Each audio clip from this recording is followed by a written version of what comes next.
Hey, it's Chad here, and welcome back into another episode of A Level Deeper, or maybe welcome for the first time. If this is your first time to the show, thanks for being here.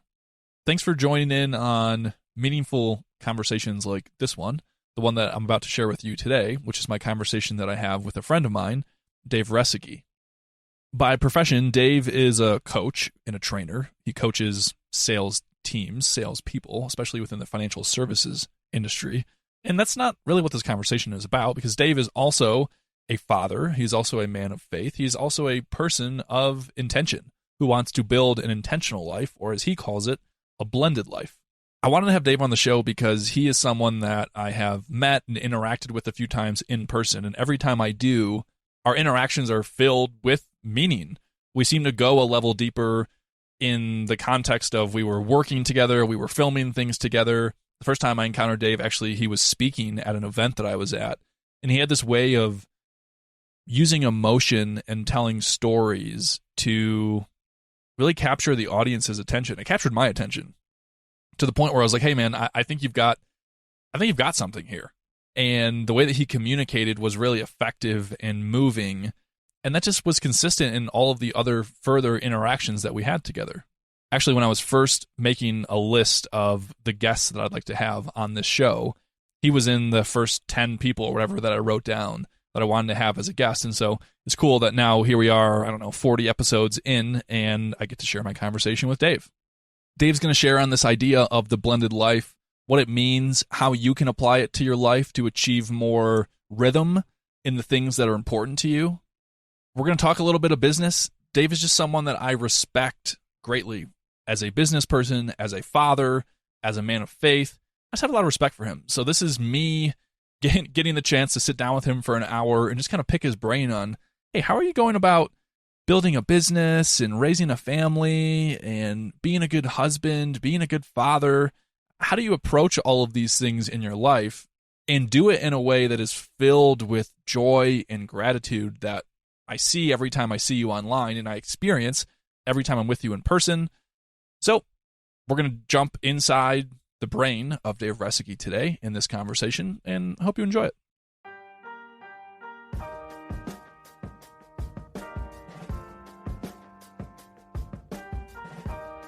I'm curious. I'm curious more about this move. To fill people in a little bit. When I first met you, I met you in Detroit. I was at a Mass Mutual event. You were a speaker there, and I want to ask you more about that, but you have a very captivating way of speaking. You're a great storyteller. As someone who aspires to be a great storyteller, I was immediately drawn to you. I don't know if it was that visit or a future visit to Michigan, but I remember you and I filming outside in Detroit. Yeah. It was like a cold, 40, 45 degree day. And here's this guy from Miami who's joining me up in Detroit. We're filming outside. You were freezing. Anyway, I share that because you've been this guy from Miami, from South Florida. Recently, you made a move, and I'm always just curious about, it's a big move. You've got 3 kids. You're married. You've got a home base established somewhere. And then you decided that you were going to move somewhere new. Tell me about that. Yeah, well, first off, let me just say you are a phenomenal storyteller and communicator, and I appreciate the compliment, but I'll pay it back to you because you're a great storyteller. Thanks, man. Jennifer and I, for the last couple of years, we knew that at some point we wanted to relocate out of South Florida. So Jennifer and I have been married about almost 14 and a half years now. She's born and raised in South Florida. I moved down there in the summer of 2009 because we were in a long distance relationship. I already had the engagement ring. I knew I was going to ask her to marry me, and she did marry me, which was great. And we've called that home base since I've been down there in 2009, but for her, all her life. And we've got Charlie, Chaz, and Cameron. Charlie's 10 now. Chazzy's 7.5, going on 8 this summer. Cameron's going to be 5 in just a couple of weeks. And everything about South Florida, we still love. We just knew there were some cravings in our soul for things that we wanted for the family. And because we homeschool, Jennifer, her background was education. She was a 5th grade teacher before we started having children. And then when Charlie came along, Jennifer stayed at home and raised the family. And we started homeschooling in 2019, which gave us, as the Resseguie family, the ability to travel together anywhere that we might want to if we wanted to.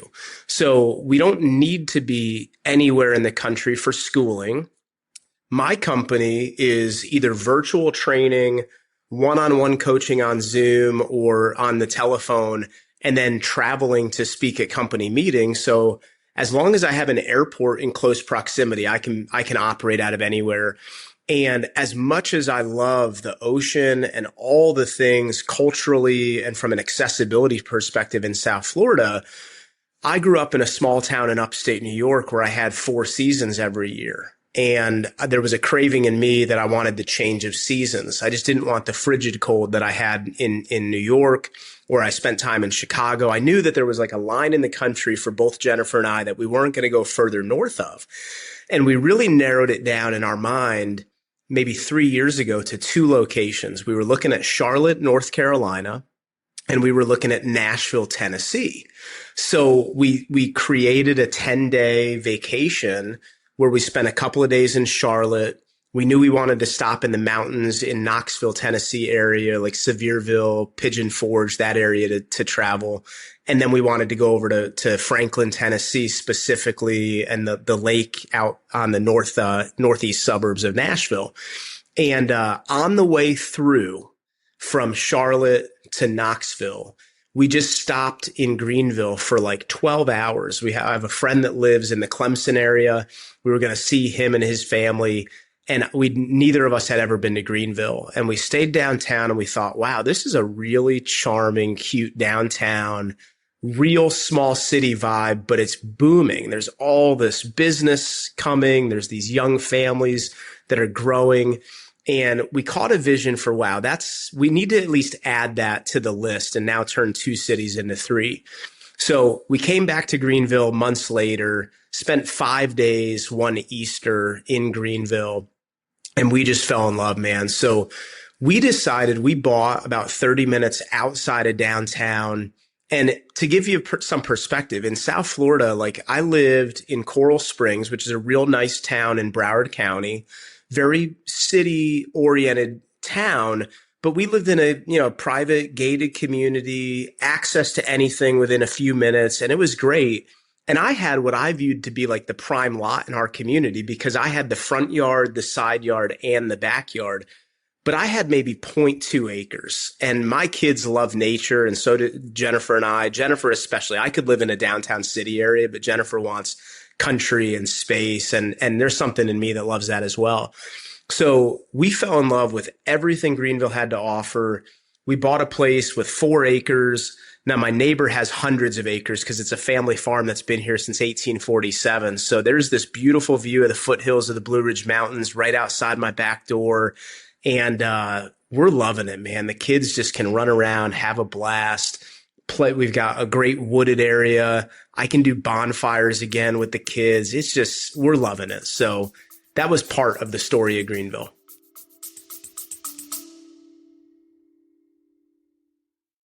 I know what's probably happening right now. You just heard the ad music play. You're starting to tune out exactly what I'm saying so you can skip this ad and get back to the conversation, and I'm going to encourage you not to. Because if you continue to skip this ad in order to get back to the conversation, then at some point there may not be a conversation for you to get back to. Okay, now that I have your attention, that might have been a little bit exaggerated.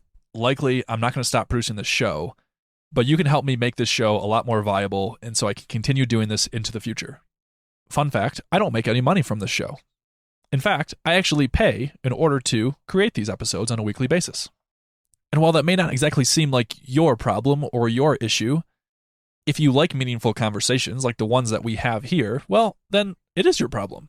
I could use your help in the form of financial support specifically in order to keep this show going and continually invest back into creating it. Here's another fun fact. If everyone listening to this episode were to donate the single cost of a cup of coffee, I could probably do this as a full-time job. That is a dream and a vision I have for myself one day, and I want this to be like PBS or NPR, where it's funded by the viewers. I'm imagining a show where we, together, collectively, decide that these meaningful conversations are important to us, and we don't rely on outside help or advertisers in order to keep them coming on a weekly basis. So yes, this is a long-winded way of saying I'm asking you for money. If you're in a place where you feel comfortable doing so, I am asking you to make a small donation to support the show. You can do that by following the link that is in the show notes of this episode to a place called Buy Me a Coffee. Now, by buying me a coffee through this platform, you're not actually buying me a coffee. It's just kind of a mental construct to make this transaction of money a little bit more tangible. Thank you in advance for considering supporting me, supporting the show, and for supporting meaningful conversations like the one we're about to get back to right now. Do you notice any kind of like, does it feel different living outside of the city and getting a little bit more into nature? Because that's kind of been our experience when we moved into the van. And I always thought there was actually a period of time where I was like, I think I want to live in a big city specifically. As we've traveled more and spent more time in nature in very natural areas, I've shifted the complete opposite end. I just noticed like, wow, I feel so much more at peace, a little bit more calm, more still when I'm in nature. Have you noticed anything that feels different? So what I would say is if you gave me a 4-bedroom, like townhouse or penthouse type suite on like the 20th floor of a building in any downtown city, I would be great doing the elevator life and living in a city. I love being on the go. I love my calendar being full. That's how I operate. Jennifer and the kids are not that at all, right? So for me, being in the country, there is something that is really, I feel healthy for my soul and just my overall demeanor where I'm learning to slow down. I'm learning to not honk if we're at a 4-way stop and nobody's moving. So I either just go first because I'm the city guy, or I just, you know what? I don't have to get anywhere fast. And that's been really special because I am a pretty high-paced individual. And it's nice to just wave people along. The town that we are in, not our address, but the town that we really like spend our time in, there's not a stoplight. It's just stop signs. Like there's not even there's not even a flashing stoplight. It's just 4 stop signs, which is so different from what we've been used to. So I'm learning, be still, calm it down a little bit. Don't be too quick and rushed. And that's been really, really good for me. Yeah. How does that feel butting up against some of the internal programming that's like, no, we need to go fast. We need to do more. Is there like some friction there that you feel? I notice it with contractors, especially. We've had some renovations around the house, and the speed at which they feel they're moving quickly to me feels like they're moving at snail space, or snail pace rather. So I use my New Yorker as a little bit of an advantage to like get people in line a bit more and be more of a driver. But I've had to scale that back a bit. Yeah, that's fun. Have you always been, this kind of driven person? You talked about you like having a full schedule. You like having things to do. You like kind of moving to the next thing. Has it always been that way? As far as I can remember, I've always loved like knowing what the next thing is that we're going to be doing. So if I finish, like growing up in school, our school would finish at 2:15 p.m. and I wanted to know what's going on at 2:30, right? Are we at soccer practice? Are we at basketball practice? And then once practice is over, hey, what's the plan for the evening? Like I'm going to get dinner, but then are we going to go play pickup ball at the YMCA? Or are we all going to go out for a movie? Or are we going to have a sleepover? Or are we going to do a bonfire? Because I did grow up in the country. So yeah, I've always, since I can remember, just loved being on the go. And I think a lot of that I love being around people. I think in a sense I'm an introvert because I do get refueled by having my downtime, but I think I have a high capacity for being with people often. And it doesn't drain me. I get energized by being around people. So yeah, I've always just loved full schedule, as much activity as possible. Yeah, that's just been part of who I've been for a long time. The introvert extrovert conversation is always an interesting one to me. I consider myself an introvert in the same kind of way, in that I can excel in a conversation. I really enjoy speaking with people, and I actually do find interacting with people, it drains me. So similarly, I need that time by myself to be able to recharge the batteries a little bit. But it's just kind of funny how I kind of align with your definition of that. But I feel like a lot of people, when I say, oh, I consider myself an introvert, they're like, oh, what? But you can speak with people just fine. Like you're outgoing. But I don't necessarily look at it that way. Yeah, that's sort of how I view it, right? Like when I'm on an airplane, I really don't want to talk with the person next to me. And they might have the coolest story, and it's nothing against them. It's just I want to sit and if I'm flying Delta, I'm gonna watch like Goodfellas or something, or I'm gonna pull up a movie, or I'll read a book, or I'll just sit and rest. Like I don't really want to engage. Also, like I'm very bad at networking type of events and trying to build a relationship in a room full of a lot of people. I would rather like go to the corner table, sit down with somebody that I've built some type of connection with and really go deeper and get to know them. But then if I'm around a group of people that I know really well, I'm never going to be the life of the party person. But if I know everybody really well and can move on and have a lot of conversations, I could do that every night if the schedule would allow for it. So at least that's how I see myself. So I definitely feel that was a lot of the inspiration behind this show is this is what I enjoy. I enjoy being one-on-one with someone. I don't want to do small talk. So, like, let's just kind of cut all that and let's just get to the depth. Let's talk about what's going on in life. What's this human experience? One of the things that I was excited to talk to you about is this idea that you have around the blended life. And this was a piece that you and I got to shoot together. It was actually the video that we created together in Detroit. For people who aren't familiar with the concept, give us a quick briefing on what the blended life is in your mind. Yeah. And man, I'm forever indebted to you for that time because we filmed that at the Belt in Detroit, which I never even knew the Belt existed. But you're like, oh, I think I have a place that is fitting of what you're describing. And you took me there. And I'm like, bro, this is perfect. And I've shared that video with many, many people. So, the blended life essentially is my personal process for life planning. And there's really 3 steps to it. It's quarterly rejoicing, reflecting, and reblending. And what I mean by that is a lot of people say that they desire work-life balance. Many great coaches and leaders out there would say, well, balance is sort of a myth, right? Like balance by definition means equal measurement or equal weight.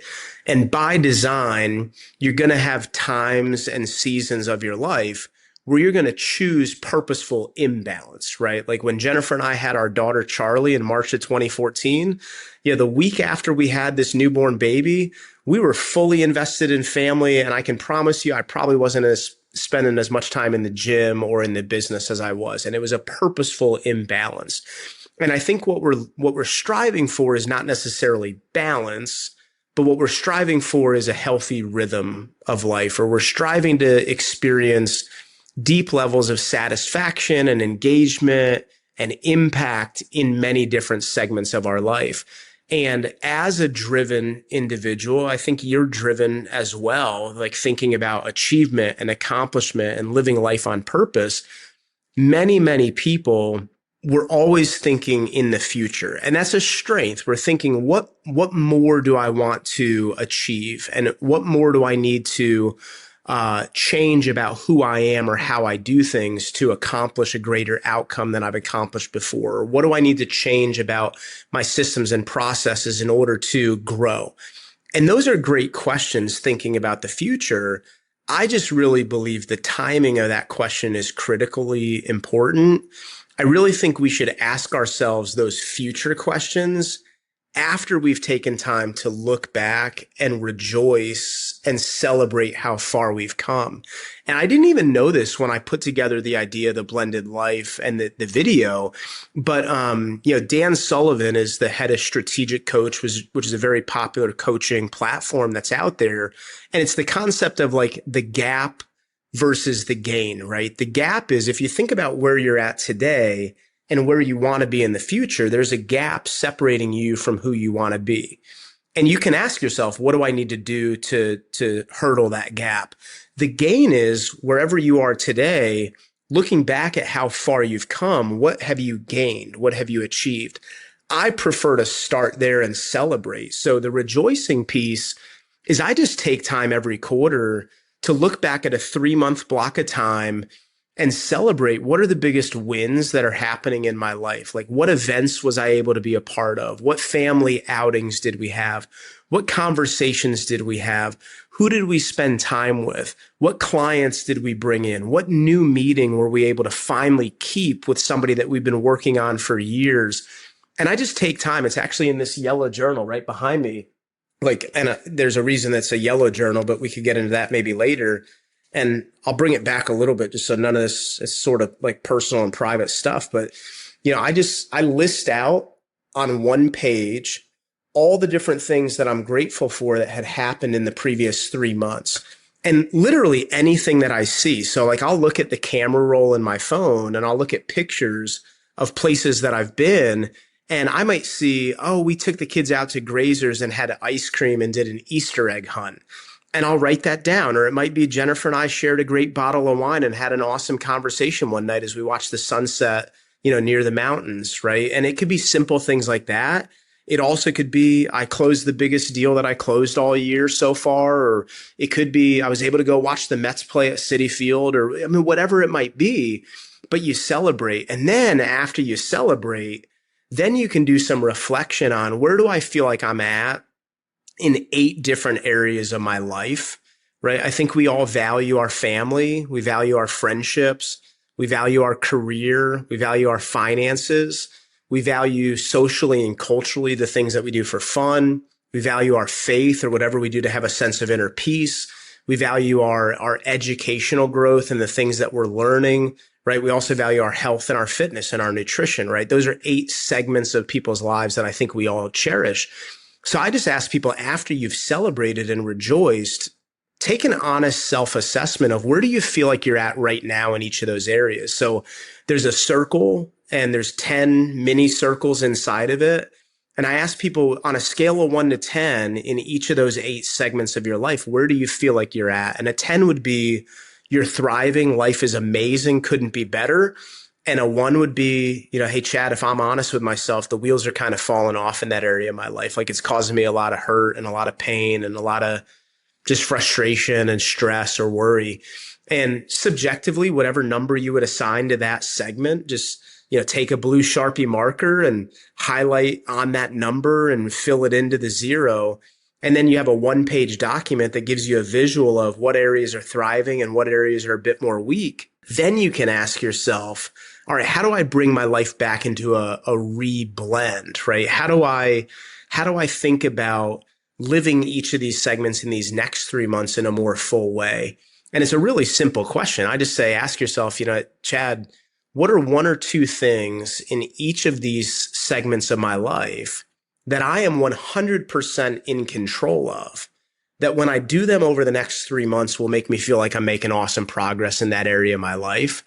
And you write out those things that you're in control of. And when you actually prioritize those and you choose to execute them 3 months from now, if you're reflecting back and you've actually done those things, you're going to feel not like you've arrived or that you've perfected much, but you're going to certainly feel progress. You're probably going to feel a lot more restful and at peace. I feel pretty fired up when I do those things that I'm in control of.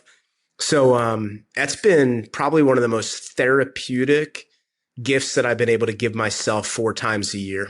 So that's the overview. Well, it's a concept I've always really liked. I'm curious about the intention behind it. Is the intention, like you mentioned when you had your first child and there was a period of time subsequently that followed where it's like you went deep into family and that was your time to be with family. You probably weren't focused on some of the other elements of this blended life circle. Is the ultimate goal, and for those of you that haven't seen it, to kind of to picture this, because I've seen some of the ones that Dave has posted, just picture a circle, and coming out from the circle are like these different, kind of like spikes, and they're all at different levels because you've shaded in around the circle in the different areas. You've shaded them in based on where you feel like you kind of, ranked or scored yourself for that quarter. So you can picture this circle. Is, in your mind, is the intention to have the circle be as balanced as possible, as blended as possible? Or is the goal of this whole exercise just paying attention and bringing awareness to, for example, let's say you're shading in that quarter where you just had a child, and maybe the family part of that quarter is very high. Is that a bad thing? Like is that something that you want to correct in future quarters? How are you viewing the information that you're now, documenting? I love that question. I think it's the second way that you described it. It's being thoughtful and paying attention to areas that are thriving and areas that might be lacking, and being able to ask yourself, what do I want to do with this information that I have, right? So, when I sat down it was at the very beginning of April, but I was looking at January, February, and March of this year, and just in full transparency, health for me was like a number one. I'd gained a good bit of weight. I've been experiencing a significant amount of stress, thankfully not related to my company, but related to other things in my life that are challenges that are real and significant. But things that, made me choose to lack the discipline required to pay attention to my fitness and to my mental health and my spiritual health and my physical health. So I knew, wow, I'm not doing well in my health right now. But then I'm able to sit with that because I've celebrated. There are things in my life that are going well. I can sit with that score of a 1 and ask myself, okay, in the next 3 months, what would I want to choose to focus on that would make me feel like I'm more engaged in this area in a way that I want to be? So the goal is not to necessarily have family and health both be 7s or both be 8s. It's to feel like I'm experiencing a higher level or a heightened sense of engagement, influence, intentionality in each of those areas, so that 3 months from now, I feel better. And part of it, like for me, I'm a very emotional person and I use the word feel a lot. I genuinely just want to sit down every 3 months and feel like I'm making better progress. You also do need to be able to measure, are you making better progress? Like, is it a factual thing, not just an emotion?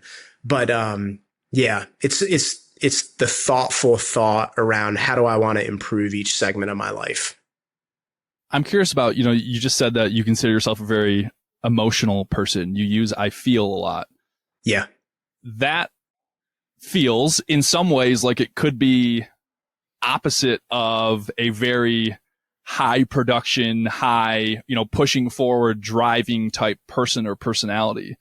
I'm curious into how you see those two things fitting together, or how does this emotional side of you apply to business or some of these areas that people might typically describe as a not so emotional place? Yeah. Oh man, that's like an entire weekend of conversation spent over many, many hours talking. I've seen a lot of type A driven leaders that achieve absolutely tremendous success financially, tremendous success professionally, without even sacrificing success in other areas of their life. And they achieve and they achieve and they achieve and they achieve.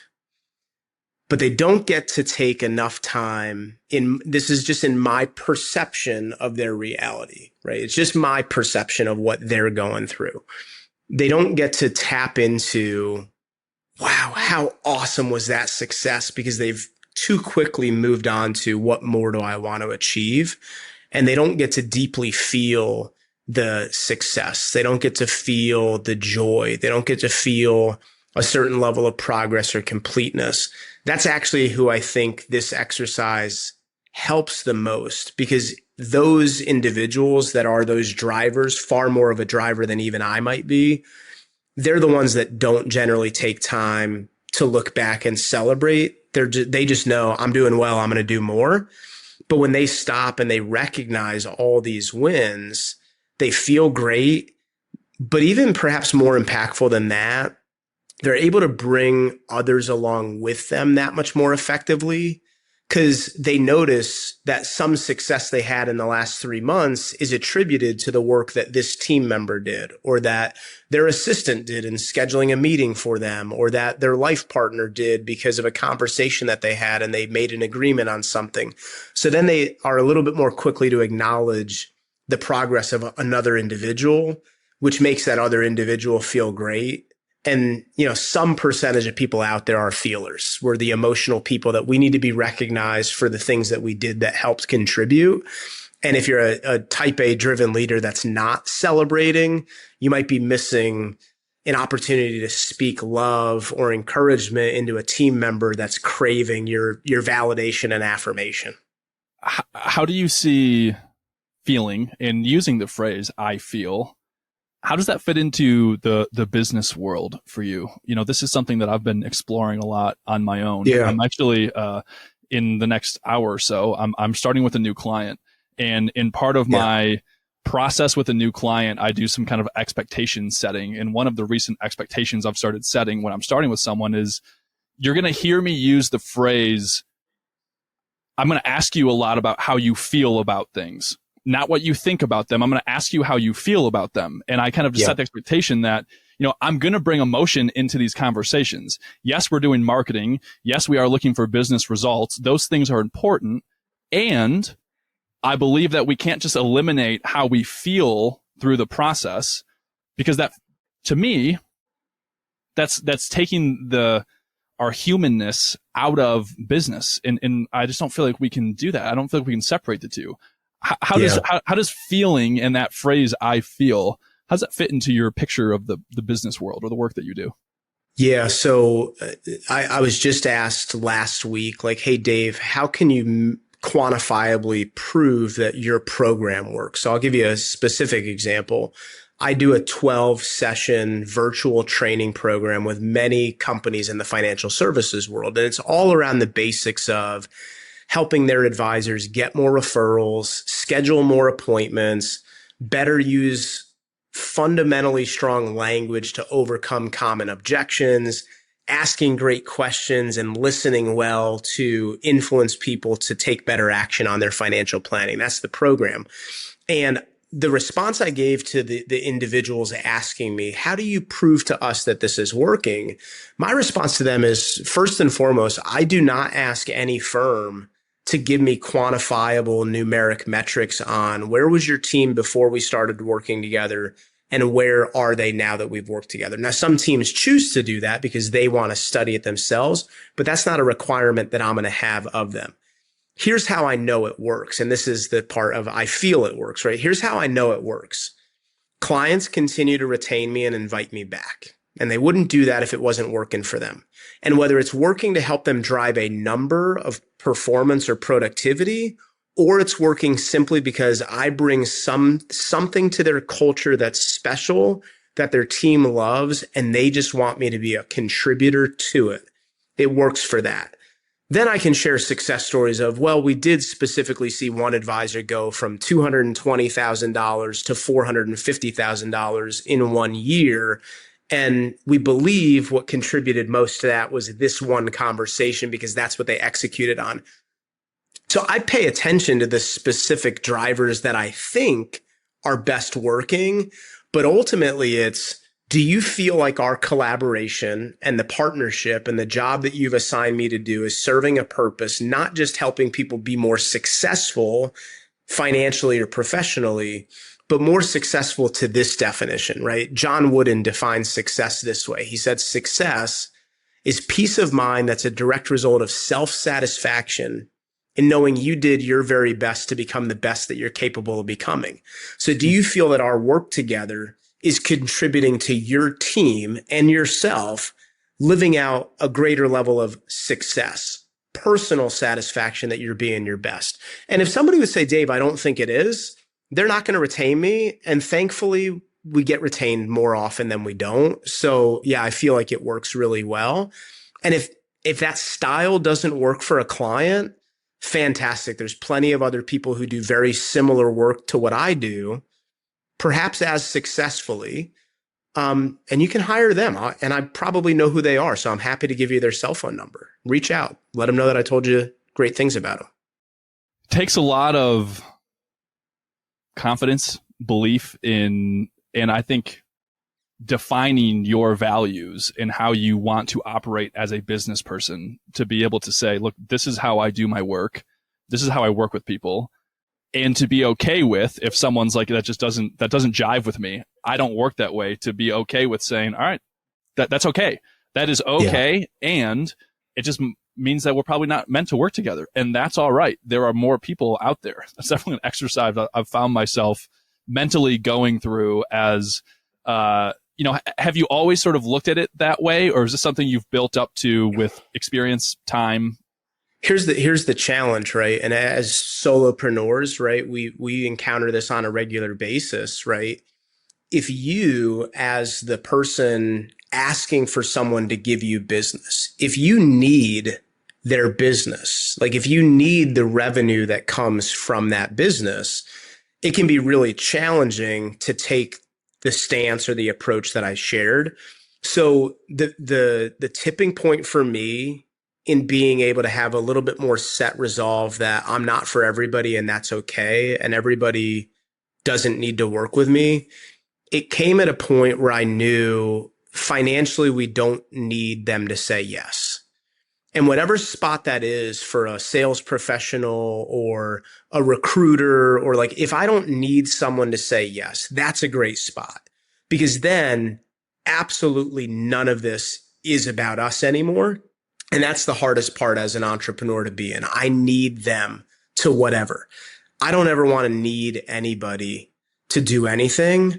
I want to truly be detached from any outcome, because then and only then am I able to approach every interaction in what I feel to be the most selfless way possible. Like my number one belief about prospecting and client acquisition or soliciting new client relationships, my number one belief is that it's never about me. Now, certainly there are things that benefit me and us working together, but it's always about them. It's always client centric. Because when it can be about other people and you choose to posture yourself as a servant of others, and I'm in this for them when and if they need me, I really feel they pick up on that. It probably makes you even that much more attractable. I don't know which would be the best word to use in that sentence, but attractive, that's probably the right one. Yeah. Probably more attractive to them to partner with. So I'm finding myself in that space now. I haven't been the past few years, probably a couple years, but I'm finding myself in that space now. I'm curious if someone is listening to this conversation and they're like, okay, that makes sense. I get it.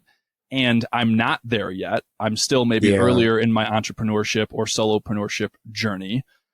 What would your advice to that person be who can't say, you know what, I don't need to do this for the money. I can be selective. What's your wisdom? I think two things, and they both kind of are opposites, but they do come together. One is you do need to take big risks, right? You need to have courage to believe in yourself and take big risks early on. But the second is you got to be very prudent in your own money management. For me, and this is just for me, this might not be for the listeners, when I had a full year's worth of emergency money set aside, and that was just the number that I felt comfortable with. When I had a full 12 months of emergency expenses, like I could live my life for an entire 12 months if I got 0 yeses again for the next year, which that's not going to happen because you're going to be out there pounding the pavement and you're going to get deal flow coming through. But if I got no yeses for the next 12 months, we don't need to make any changes. And that's just in your like liquid cash position, like money in your bank that you have access to at any point in time. Now, I wouldn't just have it in a bank. I'd have it in some type of appreciating asset, but that you can grab immediately. That for me was the security point where, all right. And it takes time to get there. It takes a lot of saying no to things that you want right now. Right. I wrote a note out in my phone, and this has been a thought that I've had many, many times over the last couple of years because many great leaders talk about this, but I wrote this out in the top of my phone. Is this what I want now, or is this what I want most? Right. You can make decisions around things that you want right now, and there's nothing wrong with that. But sometimes the things that you decide you're going to do now because you want it now might negatively impact what you ultimately want most. And you got to think about, like, I'm 39 as of the recording of this interview. I'm thinking about, what does the 49-year-old Dave going to want? And what is the 59-year-old Dave going to want? Or what's the 43-year-old Dave going to want? And is what I'm choosing right now serving that future version of myself in a way that will allow me to achieve or create what I want at that point? And choose to say no to some things. Don't say no to everything, but say no to some things now to have a better reward later. It's a powerful reminder that if we don't establish that guidepost of where we're going, what does future me want, then we're kind of just aimlessly making decisions, hoping that 5 years down the line, I've ended up in a place that I like or want to be in. Is that kind of how you see it? That if we're not setting that vision for the future, then we're leaving it up to chance? You got to know when shiny objects come up, right? Like good things that you might want to say yes to. When these appear in your life and you think, I might want to do that right now. How do you make the decision of, do I say yes or do I say no? And most of the time, when you know what you want in the future, it's easier to say yes or no to something right now. Silly example, right? If a buddy calls me this fall and says, hey, Michigan and Ohio State are playing, you want to go to the game, it's going to cost, we're going to get awesome tickets, 50-yard line, first row right behind the Michigan bench. You want to come, it's X amount of money, right? And then there's airfare, and then there's food, and there's the lodging and all this stuff, right? Well, whether it's a $10,000 decision or a $5,000 decision or a $25 decision or a $250,000 decision, whatever it is that you're deciding on, you want to have some frame of reference of, it's okay for me to say yes to this, especially if I can afford it. But is it better for me to say no because that is better allocated towards something that I really want that much more? Now, if you can say yes to what you want more and to the now, that's a great spot, because then you live life to the fullest in all periods, but you got to work hard for that. Does this sort of apply to, I think it was before we started recording, you were saying to me that you typically don't say yes to many podcast opportunities. Yeah. You chose to say yes today. I'm grateful. Thank you for being here. Everyone listening, I know, is going to be grateful. Does that fall into the same category where you've defined some of the ways in which investing your time is most important to you, and saying yes to every podcast opportunity just can't make that list of priorities?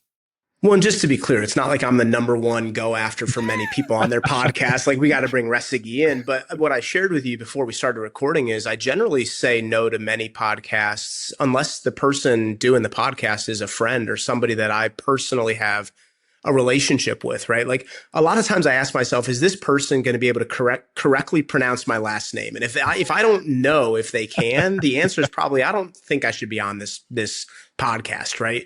I think a lot of that is, you only have so much time in any hour or any day to impact the world the way that you see fit to impact the world. And I only want to say yes to people that I really feel like, why in the world would I say no? Because Chad has been such an encourager and such a supporter, and he's added so much value to my life personally. And we've been able to create some awesome content together. And I think the world of him and his courage to live in a van and travel the world. And I wish everybody had the audacity and the willingness to jump and live life in a way that has that much like gusto, that, yeah, of course I'm going to say yes. Where if I don't know somebody's story and have that personal relationship, I don't necessarily care about their audience hearing me. I care about you. I want to have a conversation with my buddy. And if other people choose to listen into it, which I'm sure they will, because you've built a great brand around the podcast, that's fantastic. I hope it serves them really well. But ultimately, my decision is, who's the individual asking me to do what they're asking me to do, and are they worth it? And you're worth it. Thank you. I appreciate that greatly. That was kind. I'm grateful we have this time together. Is that something you're consistently evaluating in your life as well? You know, what are the things that I'm saying yes to versus the things that I'm saying no to? And does just come back to just revisiting your priorities? Is this part of what the blended life process helps you get maybe redialed in about? The blended life doesn't necessarily help me with what do I say yes and what do I say no to. There's a thought that a lot of leaders have shared that's resonated with me over the last couple of years. And the big idea of this thought is we don't necessarily always grow by saying yes to things. we often grow by saying no to things, right? So when you think about, like, I'll give you a perfect example that has nothing to do with career or business decision. Every summer, I block off time during normal, whatever normal business hours is. But for me, it's generally like 7:30 to 5:30, right? So during normal business hours, to spend time with Jennifer, Charlie, Chaz, and Cameron with my family during normal work hours. So it's 2024 this summer. So I blocked off 24 in 24. It's 24 half days during normal business hours. This is in addition to any scheduled vacation time or time off that we want, where during that time, I do not take meetings. I'm swimming in the pool with the kids. We're going out for a hike. We'll take the Jeep out and we'll go to a cool restaurant. We'll sit on the couch and watch a movie together. We'll do tickle time. We'll do whatever we want to do as a family, because you know what, man, my daughter's 10 and I got 8 more years of her in the house before she goes off to whatever she's going to do with her life. And I might only have I'm going to start crying, bro, like 2 or 3 more years while she still wants to hang out with me this summer. So now she'll want to hang out with me because I'll create some great experiences over the years and we've got an awesome relationship. But yeah, that said, like, I choose to say yes to family in those hours. And what's awesome is I find the more you choose purposefully to not work, and the more you limit the number of hours that you're spending working, it forces you to face the reality that in those hours that I am working, I got to be all in, right? And I wish we were all in all the time with many, many hours. But when I choose to work 3.5 days a week on average in the summers, there's no rule that says you can't get 6 days worth of work done in 3.5 days worth of effort. And the business doesn't care how many days I work. The business just cares, do I get out of the time I spend in the business creating the outcome that I want? So for me, that's a better way to live. So in creating some of these constraints, time constraints specifically, you actually find that helps you become more productive with the time that you have, more focused during the time that you are working. Yeah, and that might not work for everybody, but for the listeners that are the type of performer where when your back is up against the wall and you are at a deadline and you perform at your best when you need to get stuff done in a crunch, if you're that person listening to the call, that's me. So I've got to create a feeling like, there's 9 seconds left in this basketball game and we're down 7. We've got to score, force a quick turnover, score again, foul, hope that they miss, and then take a timeout and score again. And I was a high school state champ basketball player, so that analogy plays really well for me. Like, you can't score a 7-point basket, but you can execute the game plan right now and then focus on what's the next piece of the game plan. So if you're that type of person that performs well under pressure, or you like giving yourself the shot to perform well under pressure, yeah, that's how I work best. Now that example felt very specific. Was this recalling back to a moment in your basketball career? I feel like this happened where you're down 7, you made a few plays. I think I have been in that situation often personally. It's just because we got the NBA playoffs happening right now. So I'm thinking back to a couple of these like Knicks Pacers games. That's the current series that we're in. And you watch some of these ballers just be unbelievable. But I had some fun times back in the day. Yeah. That brings me to, I'm curious about you're wearing a Mets pullover today. I know of your Mets fandom. Yeah.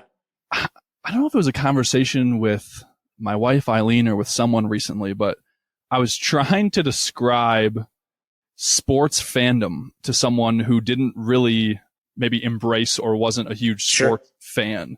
And I'm curious some of your thoughts or perspective on your fandom for the Mets.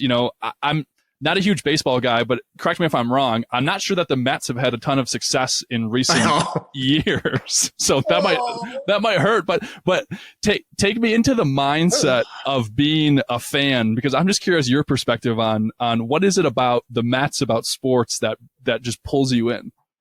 So unfortunately, you are correct. The Mets have had bad success in recent years. The last time they won the World Series was 1986, and I was born in 1985. So I've watched the YouTube playbacks of the games, but for me, Mets baseball has very little to do with the New York Mets and their organization. It has to do with experiences and relationships. New York Mets baseball is for me probably the best connector of me and my dad, and perhaps even me and my mom. Simply because my dad was a Brooklyn Dodgers fan and became a Mets fan. So the Resseguies just happened to be Mets fans. And my mom grew up in Flushing, right outside of Old Shea Stadium where the Mets played. And we all just loved watching the games together. We didn't watch we might have watched a couple of games together all season, but watching the Mets and cheering them on when they win, or, being able to bond over a team that brings you through so much misery, but then you hold on to hope that they could win. And you have that togetherness of, we all hope that this could happen together. And now I'm fortunate enough to have that with some really good friends that are Mets fans. Some of my clients are Mets fans. That's not a prerequisite, or my business would go bankrupt today. But some of my favorite clients are New York Mets fans, and we have that in common, right? And it's just something that, like, we're in this together. That's a special thing in the world of sports. Hope is something I really resonate with. Yeah. Every off season, it's like, it doesn't matter what happened last year. A couple things might happen in the off season. You and your friends get talking about, I don't know, this could be the year we could start to turn things around. There's that element of hope. And then when you share, I often reflect on, it's difficult to create some of the emotional experiences and just the rise and fall of emotion that sports creates. If you have children, maybe it's when your children are born, or when you get, if you have a partner, it's when you get married. But I often joke about, like, how many times in life do you get to just jump out of a chair and scream out of pure joy and bliss and elation? Maybe a few times in your life. But I feel like sports just creates these moments and these emotions, whether they're positive emotions or it's just the emotion of defeat and loss and disappointment and a loss of hope, that it's hard to replicate in life. I'll give you two quick stories on this. I can remember being at Shea Stadium. My mom and dad and me were there. I'm probably in college, maybe high school. And Mike Piazza, who's a Hall of Famer for the New York Mets, he was their catcher. Mike created some special memories just with, like, walk-off hits. And the Mets were losing the game, but Mike was up to the plate, and if he hit a home run, they were going to win the game. And I looked at my parents and I said, he's going to knock this out of the park. And, like, the Mets will say, you got to believe. Like, that's our saying, you got to believe, right? They're the miracle Mets from 1969. And there have been so many times in my life where I've made a statement like that, which you never really know what's going to happen, but you believe it. Like, it's got to happen, right? But for me, I truly believe, like, he's going to knock this out of the park. And I said it to them. Sure enough, what does Piazza do? He hits a home run and they win the game. And then the second story was, I've only ever seen my dad cry twice in my life, which I don't know if that's a good thing, but because my kids see me cry, and I explain it's a good thing to have emotion. But I've seen my dad cry twice. One was at my older brother's funeral when my brother passed. That's the first time. And then the second time, my mom, dad, and I went to New York City on a Memorial Day a number of years ago, and we were at Ground Zero. And being a New Yorker, but I was an upstate New Yorker, there's a different connection to 9/11 as an upstate New Yorker, but you still have it. Well, my parents being from the city, they've got it. And my dad cried at the fountains in Ground Zero.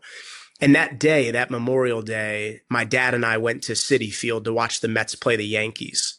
And I had on my bucket list, I call it my visioneering or my what do I want list. There was one thing I wanted before my dad was ever going to pass away. And thankfully, my dad's still living and he's doing okay. But there was one thing I wanted to do with my dad before his time comes.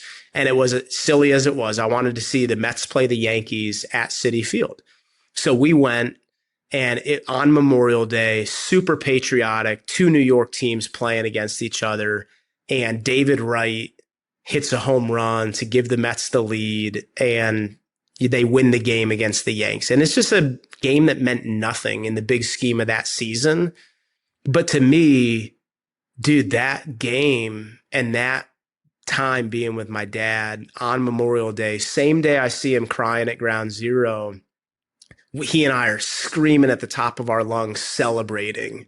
And that togetherness, bro, you can't ever forget a moment like that. And many times sports brings that out for people. So, yeah. That's a beautiful story. Yeah, I think Thanks, dude. Sports just kind of allows us to create these personalized experiences where, like you said, that game might have been inconsequential to the season. But for you, here you are many years later sharing that game, that experience on a podcast. Yep. And we just have the opportunity to make it so personal. You talked about crying in front of your kids, and I'm curious about that because that's one of the things that I like to have a lot of conversations on the show just about what it means to be a man, and especially around being a father. I'm not a father in this moment. I aspire to be one. I hope to be one someday, but I'm curious around why it feels important to you to be able to express emotion like that in front of your children. I remember I'm tearing up right now, which is fine. My daughter asked me one time at our little breakfast table, something about my brother, Charlie. And I missed my brother a lot. My brother was an alcoholic most of his life. He died because of heart-related issues because of alcohol abuse, and was an amazing, amazing guy, just had his addictions and had his challenges that unfortunately took his life. He didn't take his life, but alcohol, through its negative impact in his body, took his life. And she just asked me, like, Daddy, what was your brother's name? It was maybe something like that. And I said, it was Charlie, just like you. And I started crying, and she said, Daddy, are you crying? And Chaz and Cameron were there too. Jennifer was with us too. And then became a family conversation. I said, yeah. And I said, do you know why Daddy's crying? And she said, why? And I said, well, because I miss my brother. I love my brother. And I said, but you know what? It's okay to cry, because when you cry, you're feeling something very special. Like there's something very special about your Uncle Charlie. And one day I think you're going to get to meet him. We're going to see him in heaven. Right. And I want my kids to know that you don't have to, and this is just for me, I want them to know you don't have to ever hide your emotion or not let somebody experience what you might be feeling in a moment. It's good to have that. And it's good to process it, and it's good to grieve well, and it's good to be vulnerable and transparent with, hey, this is what I'm going through right now. I'm having kind of a tough day, and just probably helpful for you to know. Because I think that's good. That's the human experience, right? So yeah, and I want them to know it's okay to see Daddy cry. Now, and with my dad, it's not that he did the opposite. It's just he's perhaps less of a crier than I am, right? So I even feel in the 2 times I saw him, he gave me permission to feel that way. It was just perhaps a little less frequently than what I give my kids the opportunity to see. Yeah, I appreciate you sharing that as a fellow emotional guy. I think that's something I want to instill into people around me, is that it's going back to the thing of we're humans. We're supposed to have emotion. We were, Eileen and I were in a conversation with someone recently, and they were sharing a story, and they kind of alluded to or said before, like, I'm sorry, I might get emotional during this story. And I just kind of thought to myself, man, it's a shame that we feel like we're in a place sometimes where we have to apologize and say, I'm sorry that I might get emotional.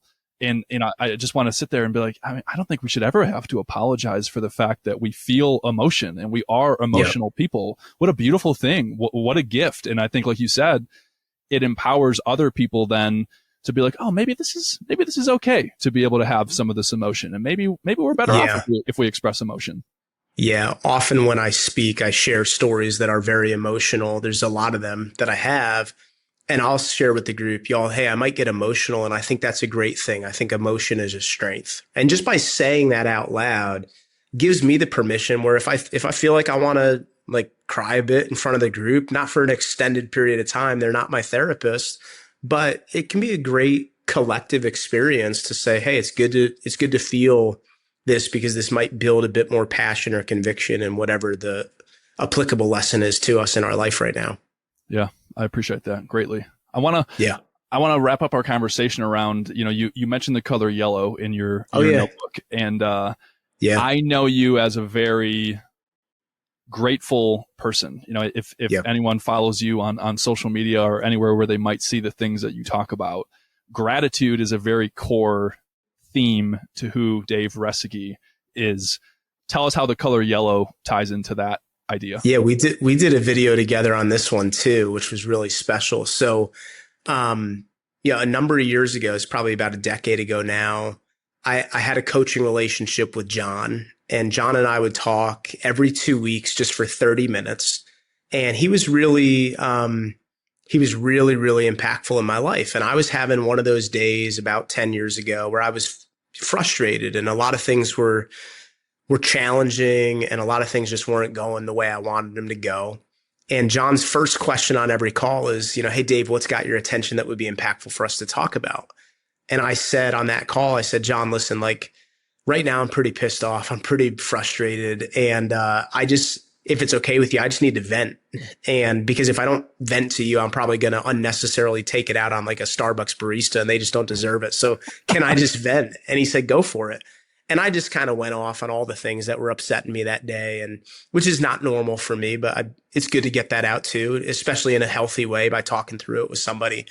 And about 29 minutes into the call, he said, hey, Dave, I've got another meeting in a minute, but I let them know I'm running 5 behind. So does it help talking through it? And I said, it does.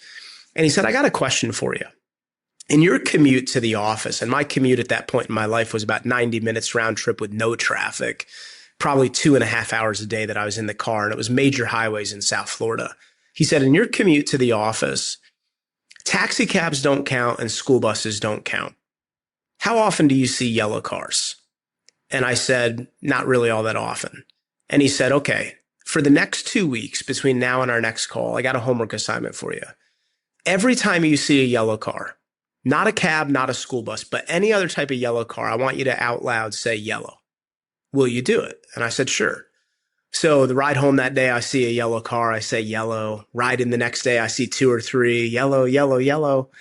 And it got to a point where I was seeing yellow cars like all over the place, right? And perhaps very common in South Florida with all the convertibles that you have and fancy luxury cars. But we get on the call 2 weeks later, and John asked me, hey, Dave, did you do the assignment? I said, I did. And he said, well, what was your experience? I said, John, I'm seeing yellow cars all over. Like I'm seeing 15, 20 yellow cars a day.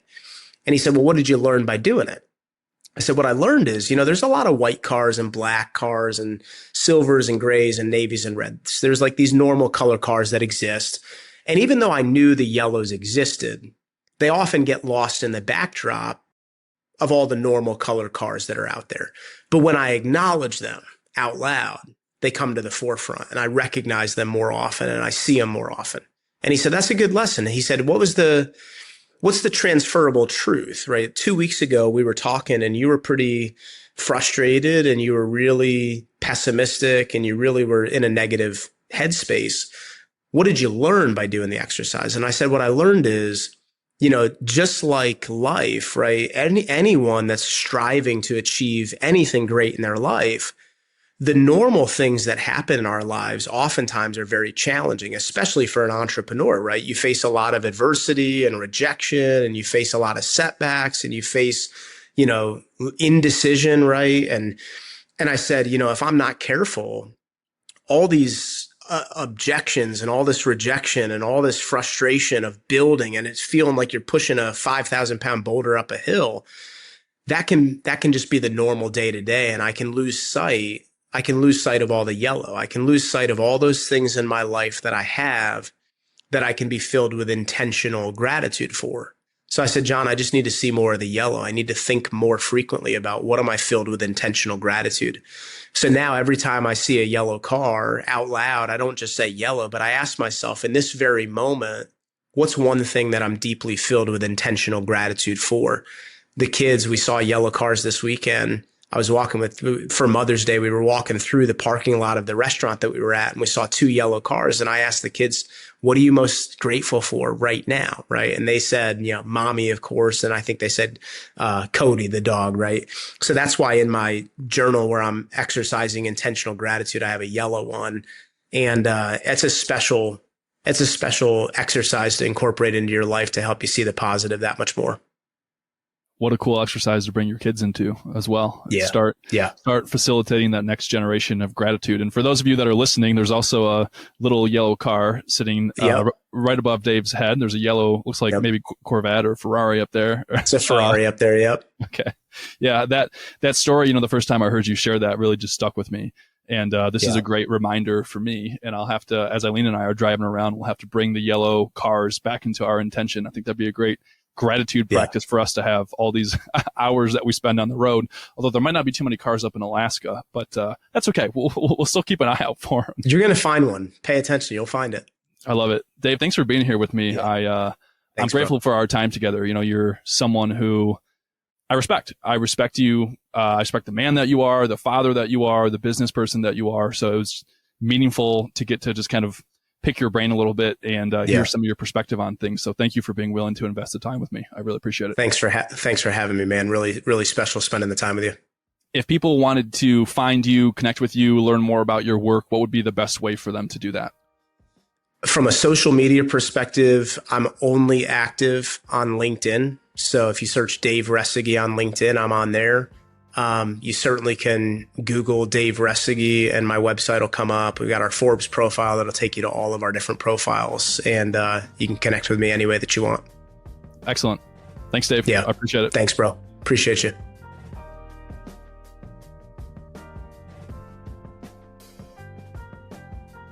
It's funny. I can still think back so specifically to that day when Dave and I were in Detroit, Michigan. We're walking down the belt. We're filming this video. I'm like really comfortable with how cold it is outside. I don't know, it's maybe 45 degrees. Dave was from South Florida, was not prepared at all for the weather. And we still had a great time filming. I think at the end, his fingers were like frozen. He could barely move his mouth. But we captured something really meaningful. And I'll include the link to the video that we captured in the show notes of this episode. Dave is a really effective communicator in the things that he shares, the stories that he shares. I helped him communicate that in the form of a video in this instance. And it's just kind of neat to have some of these relationships where it's not like he's someone that I'm seeing on a consistent basis. He and I probably haven't connected directly in a couple of years. And it felt really good. It was really meaningful to be able to invest this time with him. I hope that you took something away from this conversation. If you did, I'd love to hear some of your thoughts. You can join some of the conversation about this episode on Instagram at A Level Deeper. If you go to the post about Dave's episode, leave a comment. Let me know if there's something that stood out to you or something that you enjoyed about this episode, this conversation with Dave in particular. Or you can also send an email to aleveldeeperpod@gmail.com.